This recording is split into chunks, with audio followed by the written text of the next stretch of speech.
Welcome to the Troy Kearns podcast, where we talk all things real estate, business, and entrepreneurship. Today, I have a very good friend of mine, a mentor of mine, an advisor of mine, a former business partner of mine, someone I met almost 15 years ago in Las Vegas. His name is Denny Meyer. He's 77 years young. He's got a lot of knowledge to drop on everybody out there. He's owned a furniture business in the middle of Nowhereville, Minnesota, and made a ton of money. He's flipped hundreds of properties, maybe thousands, I don't even know. He's made huge wagers on sports betting. He is not afraid to put his money where his mouth is, and he's got a lot of wisdom to offer everybody who's listening to this channel. So listen up. Denny, thanks for coming on. Thanks for having me, Troy. So I really wanted to have you on, like I told you, because I feel like you're one of those guys that has a lot of wisdom. You've done a lot of business transactions. You've been a part of a lot of people who've tried to screw you over on money, people who've tried to weasel you, and you've flipped a lot of houses in Las Vegas. We actually flipped several together. I don't know. How many did we flip together? 20, 30. 20 or 30. And that was like 2013, 14, something like that. Yeah, I believe so. Yeah. So, Denny, tell us about where you got your start and where you're from and when you started, how you came to Vegas. I'm from Minnesota. I was born and raised in northern Minnesota, small town, Detroit Lakes, less than 10,000 people. And when I graduated from high school, I could have gone to college, but I was so broke and so sick of being broke that I just took a job instead. And the job led into a business, and I started, that was when I was 18 years old, and I've been in business for myself ever since. So was that business in the furniture business? No, I went to Minneapolis and I got a job for a company called Gold Bond Stamp Company. You know, that was a long time ago. Some of you may remember, they gave stamps out with purchases, gas and groceries and whatever, and you put the stamps in a book, and when you had these books full, you trade them in for merchandise. And it was a really big business. And they had all this return merchandise, but they didn't know what to do with it. I mean, they were just overwhelmed with it, and I was working there, and so I said, well, I could sell that stuff. But there's always a but. The problem is I didn't have any money. I didn't have a car. But my job paid $150 a month, and I paid somebody 25 cents a day to give me a ride to work. But luckily, my boss really liked me, and so I would buy this merchandise, and I would give him a check, and he would hold the check until the check was good.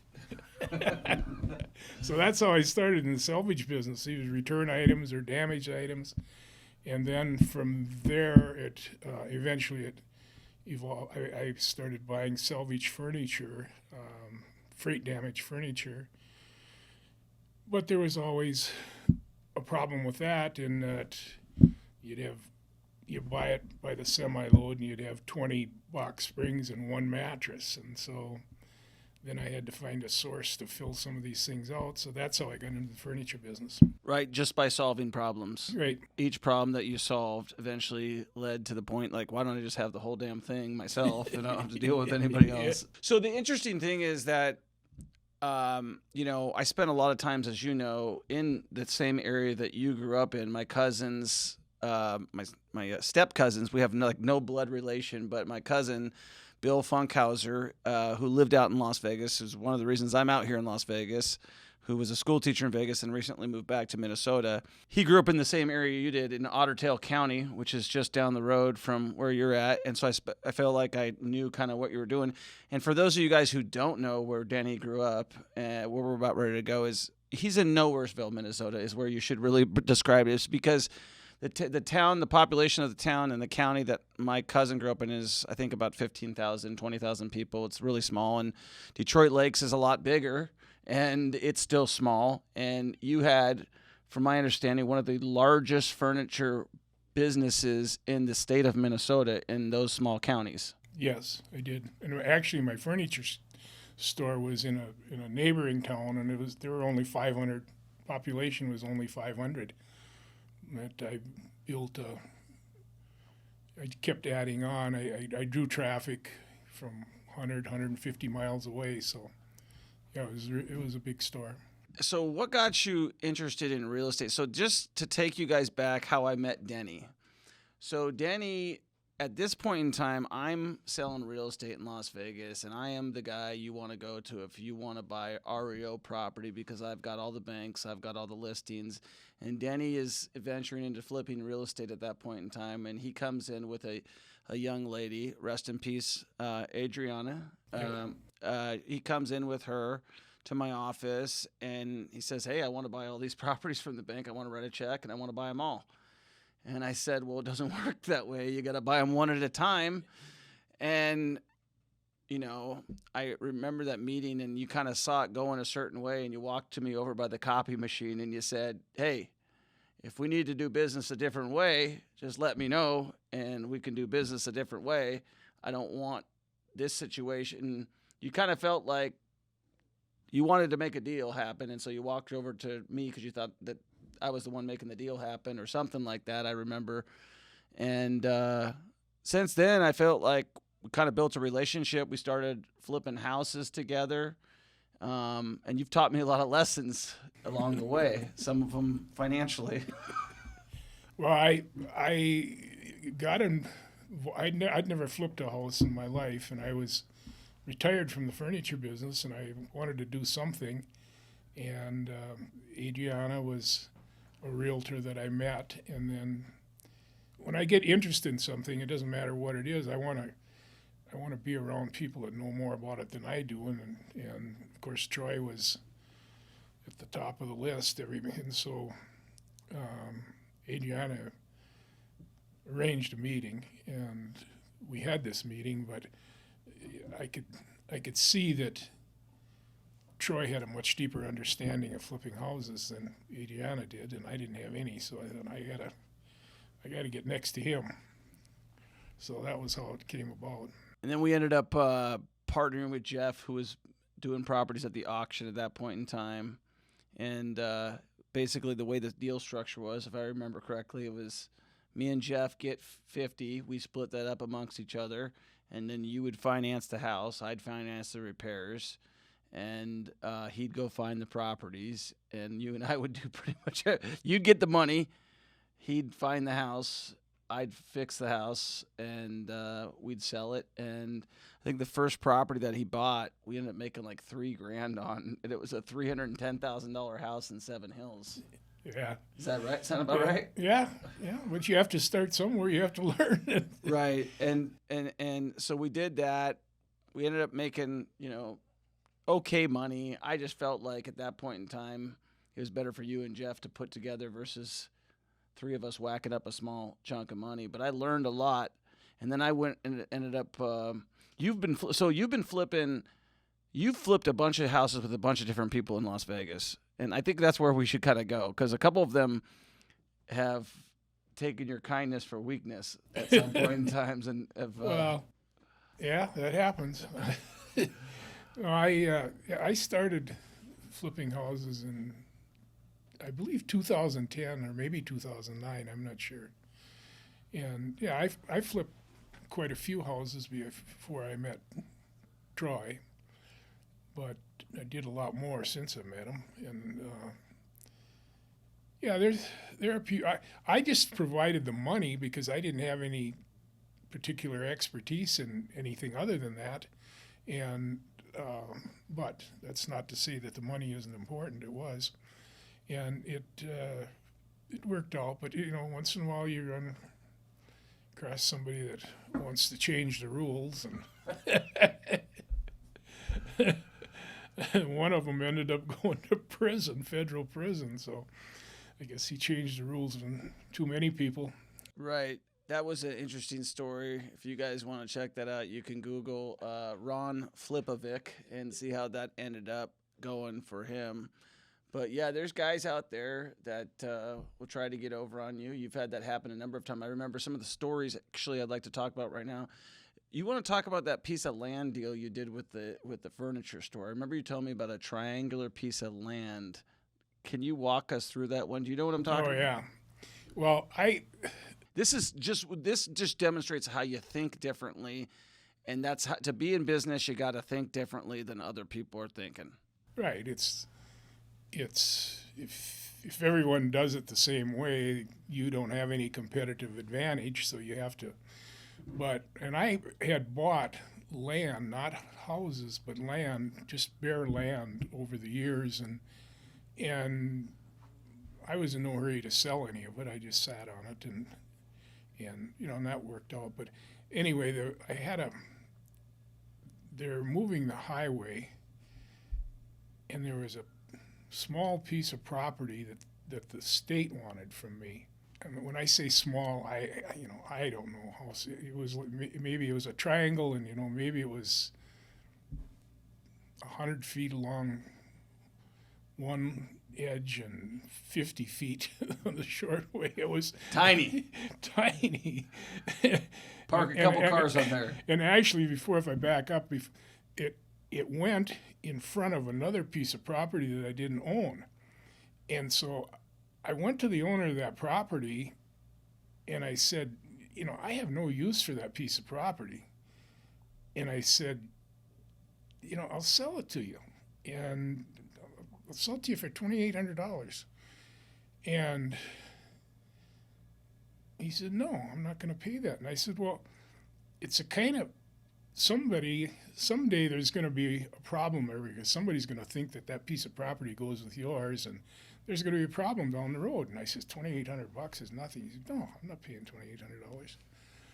So I don't know, 6 months later, I drove by, and there was a curb cut and a driveway going into his business, but it went across my land.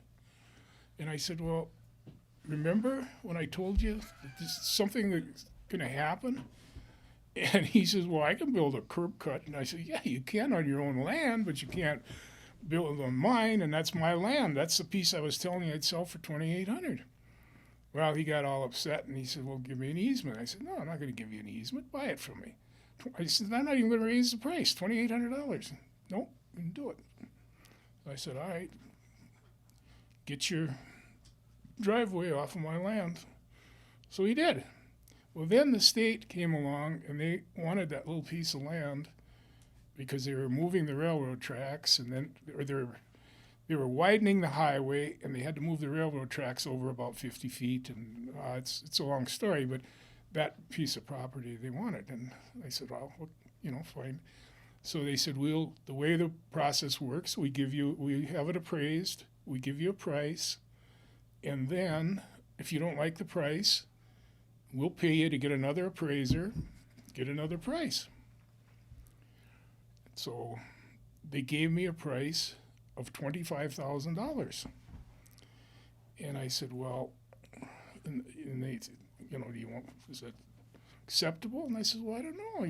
I've never done this before. I should probably check into it. And so I called an attorney that I knew that specializes in easement problems. And he said, well, send me all the paperwork. I sent it to him. He said, Denny, that highway isn't even going to be on that piece of property. He said, just take the money. He said he said, what you have to do is you have to hire a special witness to go into court, appraiser, and it's got to be a special one. It's going to be expensive. And he says, you might not win. And I said, oh, okay, fine.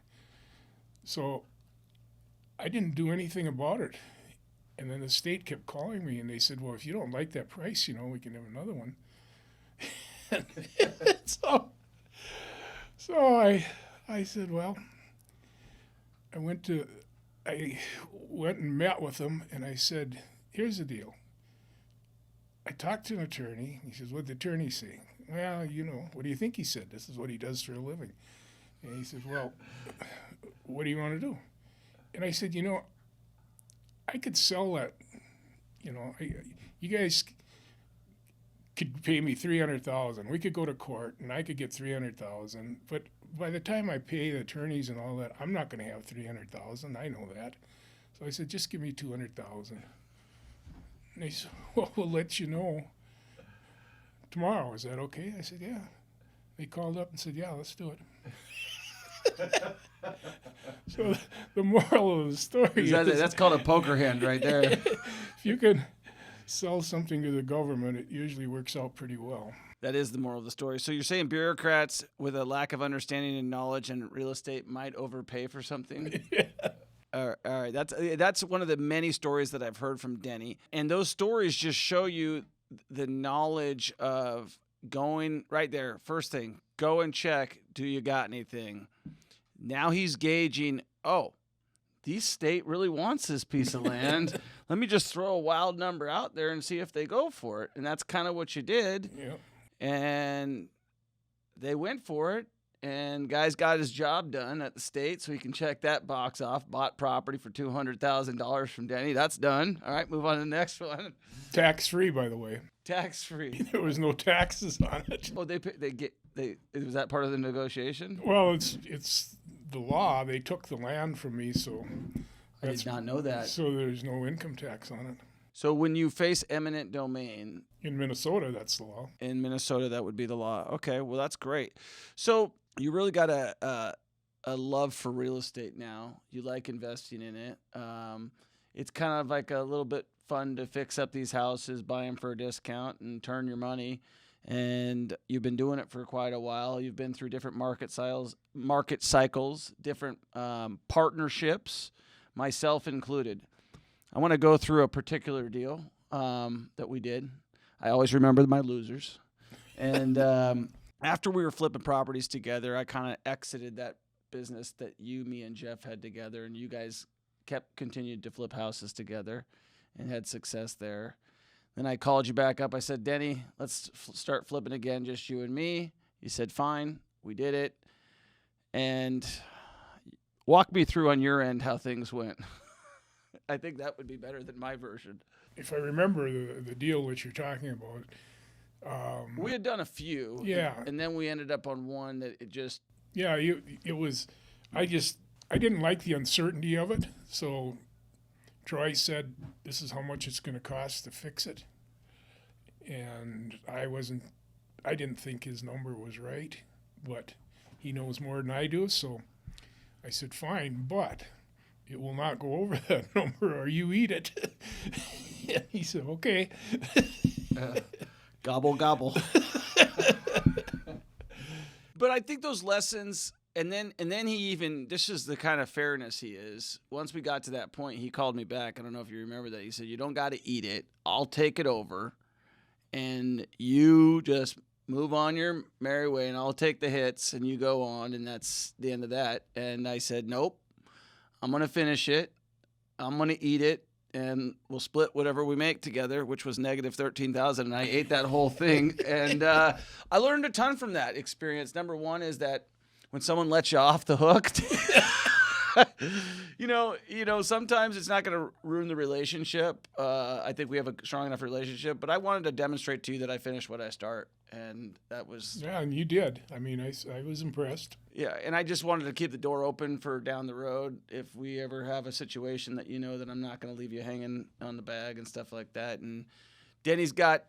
Denny loans money out to people and stuff like that and likes to keep his money going out there. And so that was something I wanted to keep open. I felt that was a good opportunity. It was a big lesson for me, too, is like, don't bet on your contractors because that's what got me into that jam was my contractors. And it just didn't end up costing us a lot of money. It was a small loss looking back on it. It was negative $13,000, like I said, on that deal. But you always remember the ones you lost money on, because for me it's been infrequent, thankfully. But you're like, wow, man, what did I do wrong there? Where did I screw up there? And I know for you as a businessman, you've made have you made a lot of mistakes? I've made a lot of mistakes, and that's where I've learned. I mean, if you do something, you plan something out and it goes exactly the way you planned it, which is rare, you don't really learn anything from that, but you learn from your mistakes. And one of the things that Troy just said is key is he said, where did I go wrong?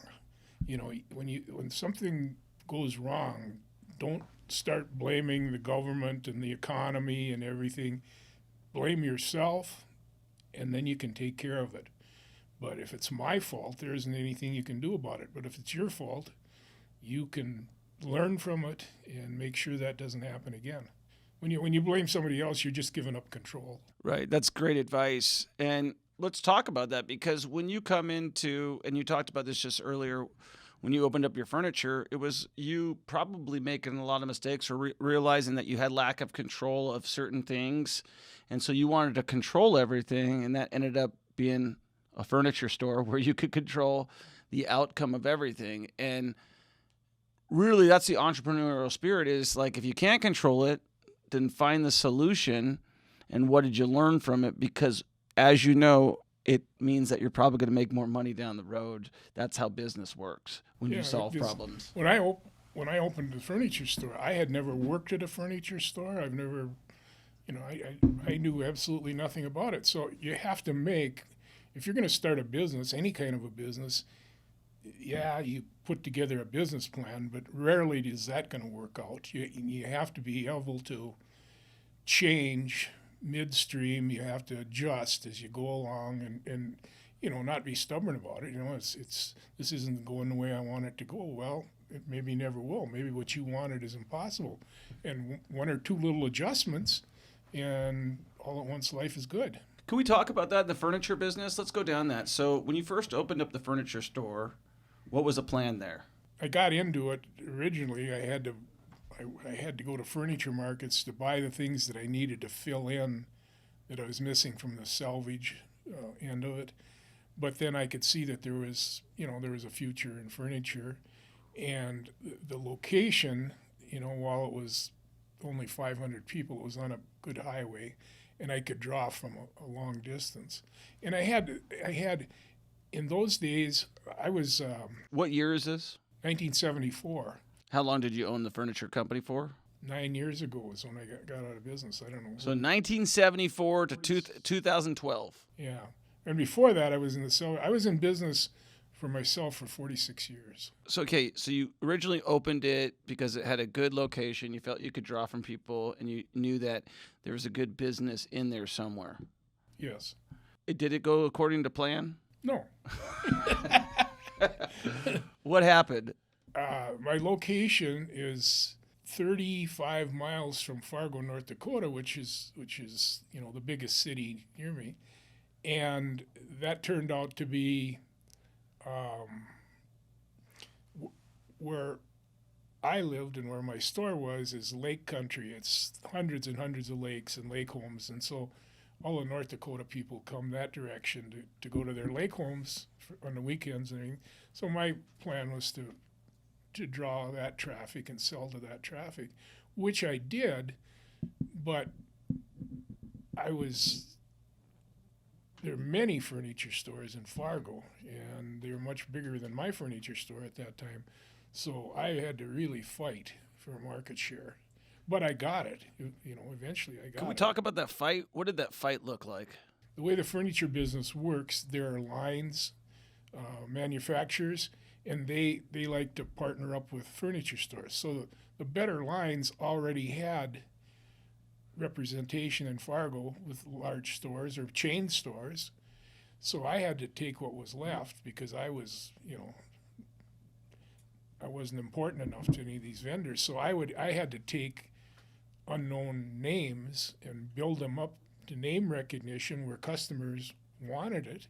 Got it. So the thing that my advantage was advertising. I did more advertising than anybody, and I really like advertising. I really like studying it, and so that worked really well for me. But what kind of advertising did you run? Because this is 1974. The internet's not prevalent. They're not sending you text messages, or there's a lot of couponing in the newspaper, and I'm imagining some television and some billboards. Well, when I started, I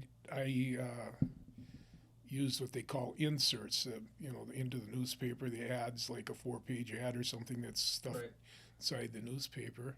I couldn't afford television, but eventually I got into television, radio, all of them. Direct mail was fantastic.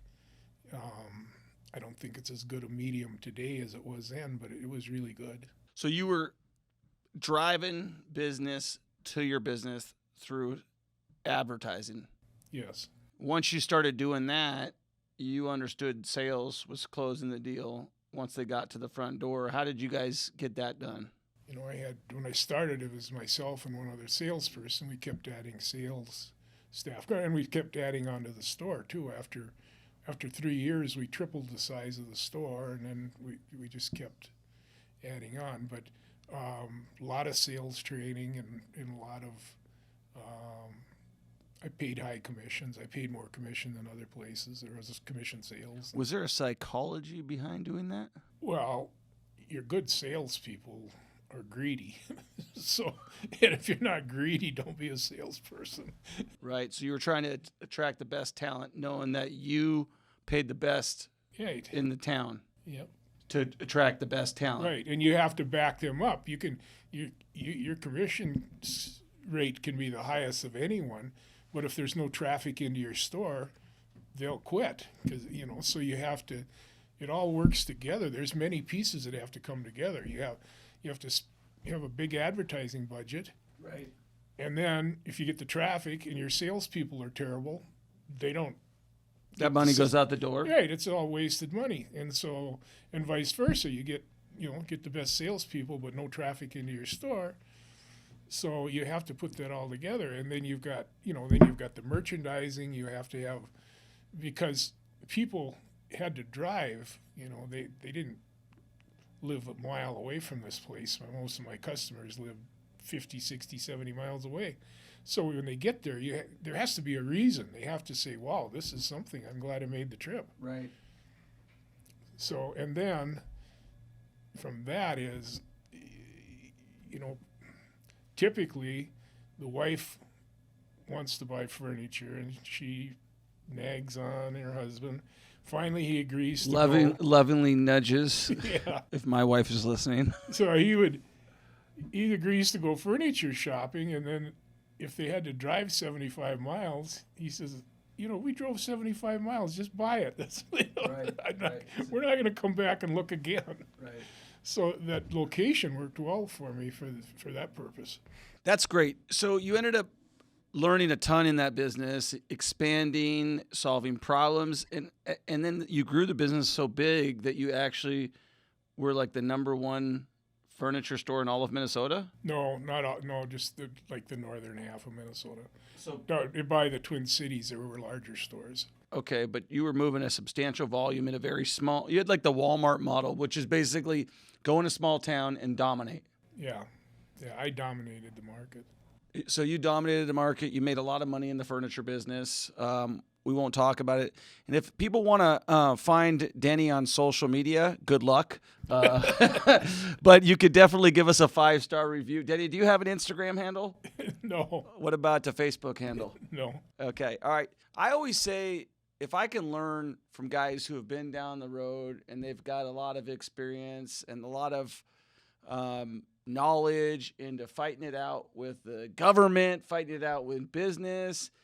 And Denny's got that, and he's slow and steady, and he knows how to stick with the program and just move it down the road. So I've always felt like when there's ever a question, your phone rings, usually Troy's got a question or he wants to borrow money. And then usually I don't get the money, so I'm usually just getting the answers to the questions, right? Try to give it to you, the answers. Yeah, so I feel like you have a ton of wisdom to drop on people. I told you our audience is between the ages of 18 to 45.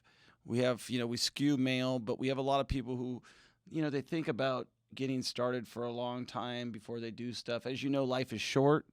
And if you don't start and you just think, you don't do, what advice would you have for people who are thinking about quitting their jobs and getting into business, maybe real estate or business in general? What would you tell them? personally, I couldn't imagine any other way. I just, and I think there are an awful lot of people out there that have the potential to be very successful entrepreneurs, but they're overcome by fear. And I've had people tell me I can never do what you do, and I say, well, why? And they say, well, I'd be afraid, the income and I said, well, if you're working for someone else, that's where the fear is. You can get fired tomorrow, or the business can go broke or get sold. If you have your own business, you have your future. You can insure yourself. But it's wonderful. I mean, I just can't. If you've got a feeling that and maybe do it.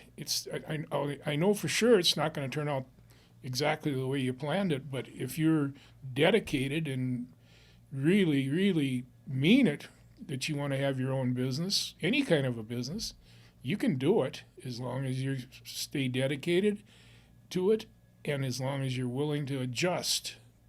As you learn more, it looks different. So when it's different, you change. Right. It's great. I mean, I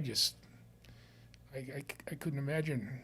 Everybody should. Yeah, it just gives you a lot of freedom. You've enjoyed a spoiled life because of it.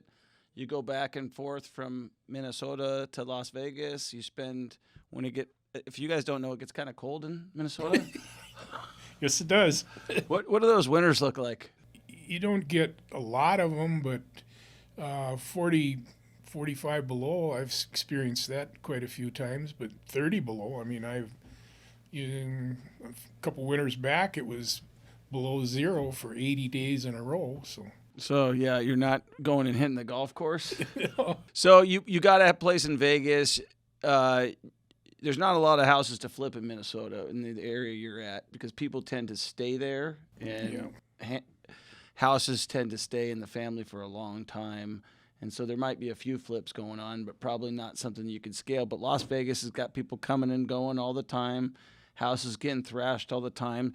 So when you came out here and you're I guess probably a little bit bored and looking to make some money because you're a businessman, and so you saw that the market timing, you started flipping houses in about 2010, you said, and you flipped hundreds of them since then.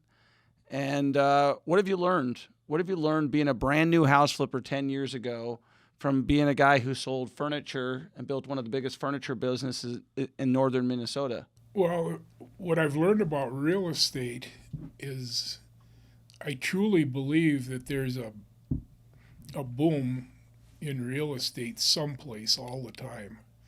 It's different because I've flipped houses in different areas in Tennessee and Texas, but there's opportunities in real estate somewhere all the time. So if you really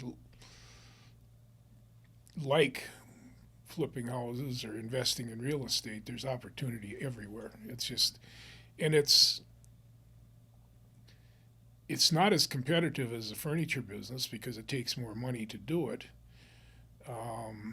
Unfortunately, there are some people that are doing it that aren't very bright, and that screws up the market for when you go to buy a house. But they eventually get flushed out. So it's it's like there isn't a lot of difference between selling furniture and real estate. You have to buy right. You make the money when you buy it. Correct. And you have to treat everyone fairly, realtors and contractors and everything, because you're going to need them again. And so you don't want to burn bridges. Well, that's pretty much life. You just don't want to. But it's great. I mean, it's been a great experience for me. What's next for Denny? You're 77. You got any big plans to start any more businesses anytime soon? Is there anything on the horizon? Are you into anything new that you're doing that I don't know about? No, the thing that I'm working on right now is I'm just started thinking about it and trying to get it right in my mind that I'd like to leave some money to people that the money would make a difference to. I mean, if it's one of the things I've thought about is some deserving people that need help with a down payment on a house. They can make the monthly payments, but they just can't come up with the down payment. And, it's not a thing where I want to make money on it. But I've just been thinking about how that might be done. I've also thought about, scholarships for underprivileged people, but I'm not sure. It seems like there's plenty of scholarships out there if you want them. So that's kind of what I'm doing now. I'm at the other end of my life, so I gotta. So you're figuring out a way to leave it to somebody else to try to leave a good way of encouraging people to do better for themselves. Right. I mean, I spent 46 years doing one thing, and I would like that money to help more people. I don't need any more money. I mean, I'm not gonna. I still like business. I still like making money, but it's Right. not. I'm not doing it for lunch money. Right. You're not doing it because you need it. You're doing it because you enjoy it. Yeah. And that's important to clarify. Business is a sport, right? It's fun making money, and you could retire and watch TV all day. A lot of guys, they hit that. They're like, all right, I'm at the end of the freaking, I retired. I'm 65 years old, and I'm sure you got buddies who are retired. I'm going to go and play golf every day, or I'm going to go do this every day, or I'm going to go watch TV. I'm going to binge watch on Netflix. But you've kept active. You kept your mind sharp, which is important as you get older to be sharp. And a lot of people, they just numb out and work 40 years to collect their pension. They got to live on whatever they got to live on, and that's it. Yeah, and I'm driven. I like business. I like making deals, and I'll probably die in the middle of a deal. One last story I'd like you to talk about real quick. Did you build a jail or a prison? I think you remember telling me this story one time. In my hometown in Minnesota, they had a problem with their jail wasn't meeting standards, and the state was forcing them to. It was overcrowded, and they were forcing them to build a new jail, and it was millions of dollars, and the public wasn't going for it. So I built a jail and leased it to the county so that they could show the taxpayer that they didn't have this huge outlay. And I owned it for, I think, about 7 years, and then the county bought it from me. But yeah, Did they pay you a good price? yeah, I did all right. But it's kind of interesting. It's I don't know of anybody else that built their own jail, but Yeah, it just tells you that if you're willing to think differently and you're willing to be creative, and a lot of your deals have just been because you're willing to take risks. You come to Vegas, you don't know a dang thing about flipping houses, but you know how to get to where to find the guys who do and learn from the guys who do, and then go and make your own. Now you're pretty much cut us all out of the deal altogether. And you're making all the money for yourself. No, I'm just messing with you. But no, but you're doing pretty much. Do you still have your niece involved with you, or is it? yeah. But I'm not doing very much in Las Vegas right now. I have no houses in Las Vegas right now. Do you think the market conditions are a little hot here? Well, yeah, they're great for sellers, but it's a little tough buying, and I'm not. I mean, if someone's got a house they want to sell it, it drops into my lap, I'm happy to buy it, but I'm not pursuing it like I was before, because there are other parts of the country that, as you well know, that are better. Right, exactly. And it's just, people who, I look at the deals here. I got on a wholesaling list the other day. Some guy calls me up. He's like, yeah, I want to put you on my list. Do you got anybody? I'm like, I'll take a look. I'm like, I would not spend one red penny on this deal right here. In fact, I went and looked at 2 houses while I was here from people that had inquired, and I was like, I'm just going to get out there and look at stuff. And I'm like, well, what offers do you have in front of you? I'm like, you should take those offers because or anything in front of that, because I'm not buying it. And it's just people are, everybody loses sight. And this is one last thing to wrap up on is market cycles. When you and I met, we were in the bottom of a very, very bad market cycle, which for us was fantastic. I know for you it was fantastic. For me it was fantastic. And you have the people out here waiting for market timing, market timing. It's great to have good market timing, but as we know, timing is everything sometimes, but usually you can't wait for timing. You have to make your own timing. When you look at the market cycles, you were through the savings and loan crisis when interest rates were at as high as what, 18%? Higher than that. Higher than that. How did you get by with knowing with the my whole question is, with the uncertainty coming up that people are like, oh, prices are too high, interest rates may go back up. Does that ever even play into your decision-making process, or do you just keep forging ahead and change with what the situations are prevented in front of you versus weighing that risk and saying, well, I'm not going into business right now because of this? There isn't any particular thing that would stop me from saying, well, I'm just not going to buy any more houses. I'm not going to flip any more houses. But you have to be aware of what's going on around you and aware of how that is going to affect it.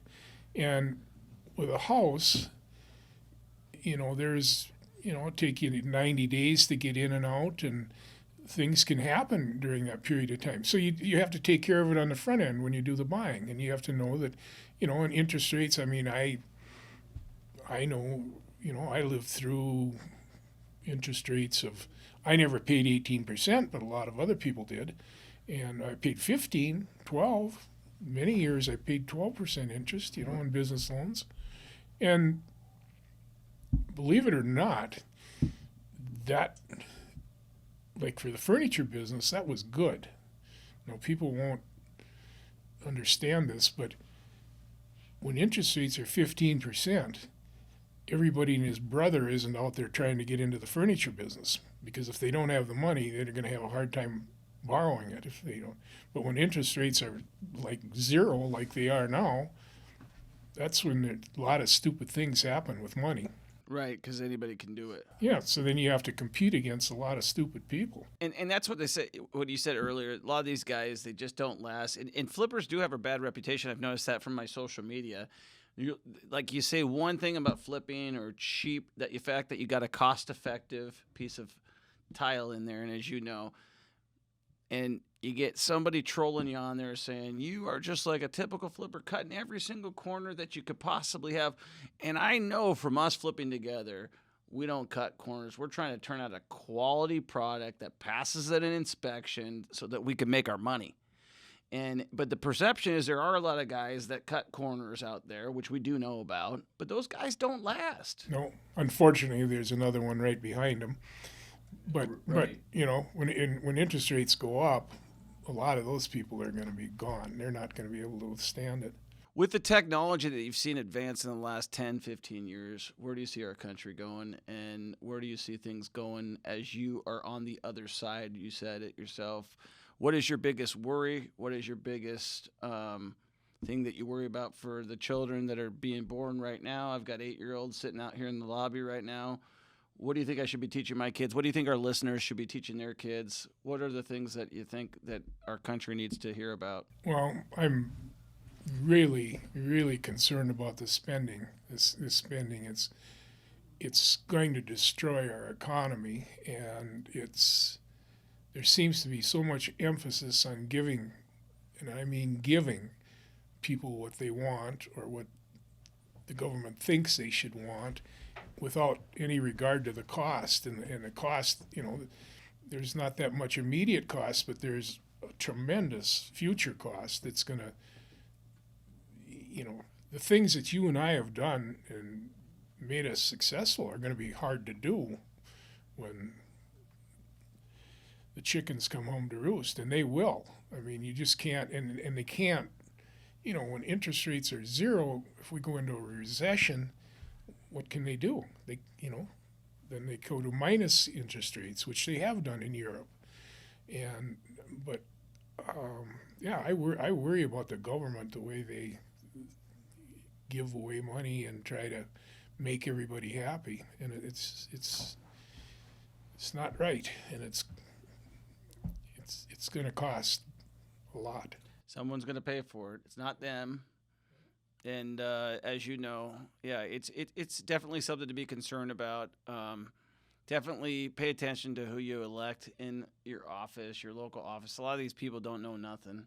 They've never had any business experience, and they're passing these rules that affect businesses, that affect people, and usually they're just politicians, which means they're just passing policies. You know, there's no logic, to what they're doing. I mean, they talk about pay $200,000 for $2,800 lots. Yeah. You got to be careful about who you elect.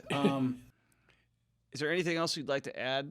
I enjoyed the opportunity to do this with you, Troy, and I guess I want to emphasize is there people out there that are thinking about becoming entrepreneurs. You really should pursue it, because especially if you're, in your 20s or 30s, or if it doesn't work, you're not going to die. I mean, you just do something else. Just try something. But if it does work, I mean, it's fantastic to have that kind of control over your future. Well, and especially today with the apps like Turo, where you can physically rent out your car, and that is your side hustle. Like, you had to actually start a furniture business. That's a lot harder than taking some pictures, detailing your car, and renting it out. There's no reason, if you guys are listening to this channel right now and you've got a business idea, just start it. Just try it. Just do it. Don't overthink it. Time is not guaranteed. Tomorrow's not guaranteed. But what should be guaranteed is a 5-star review of Denny's insightful 77 years of knowledge and the wisdom that he's dropping, which is basically, and I'll tell you one other thing, and I'm sure that you'll probably agree with this. The customer service is gone in this country. And if you build a business with customer service in mind, people are dying for that right now. And you can really make a killing. And there's so many opportunities with technology these days that there just has never been a better time to get started. So what are you waiting for, is basically what you're saying. Absolutely. All right, so we know you've had some hard times in the 46 years of business that you had. How do you maneuver through those hard times? I'll give you an example. The furniture business, when I started it, it didn't go the way I wanted it to go. And I had debt, and I didn't have enough sales, and I didn't have enough cash flow. And so you have to do something different. You can just sit there and keep on doing what you're doing, and you're going to keep on getting what you're getting. So that doesn't, So I went to small towns, mainly in North Dakota, and when I say small towns, maybe 150 people, and they'd have a town hall there, and I'd rent the town hall, and I'd take a couple semi-loads of furniture and put in that hall, and I'd auction it off. And these people, no one had, in the wintertime, there's nothing to do in the middle of North Dakota in the wintertime. It's the most exciting thing that's happened in that town for 40 years.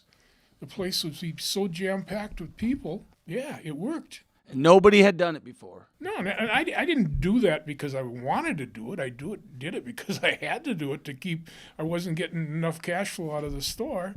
You had to sell your stuff. Yeah, so I had to, either quit paying my invoices, and then you have a bad credit rating, and then you're done, or do what you have to do. And and that's the part of it. If you go into these things half-heartedly, anything, if you go into a marriage half-heartedly, what's going to happen?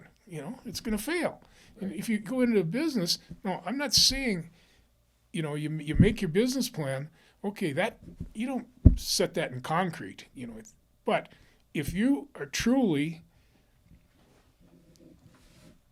committed to being successful with your own business, then you do what you have to do. And it's going to be things you never thought of. But you're going to, when you got the bill collector pounding on the door, you can think. That helps you focus. Yeah. And you've had that pound? Yeah. Yeah. And that's the important thing to mention, too, is like you had struggles personally, financially? Was it easy? No, it wasn't easy, but it was fun. Yeah, it's fun to learn. It's fun to Yeah. build. It's fun to solve the problems. Yeah, it's fun to, when It's you fun once you got the money and you don't have to worry as well, much. yeah, that's the other part. I mean, it's once you get that freedom. I mean, when you start a business, you have to do things that you don't necessarily want to do. And when you get it up and running and cash flow successful, then you get to do things the way you wanted to do them. Right. And that could turn out to be wrong. It just looked like it would be a good thing. But anyway, you don't have the pressure, but you have pressure, but you have pressure with your job. I hear people complaining all the time. They hate the boss. They want to quit, but they can't quit. And yeah, you can quit. I don't ever really remember liking a boss that I've had. Like, and I worked at Burger King, Red Robin, Denny's. I've worked, at general stores, bartenders, corporate America, intercom radio. And you're right. Just something can change. Anything can change.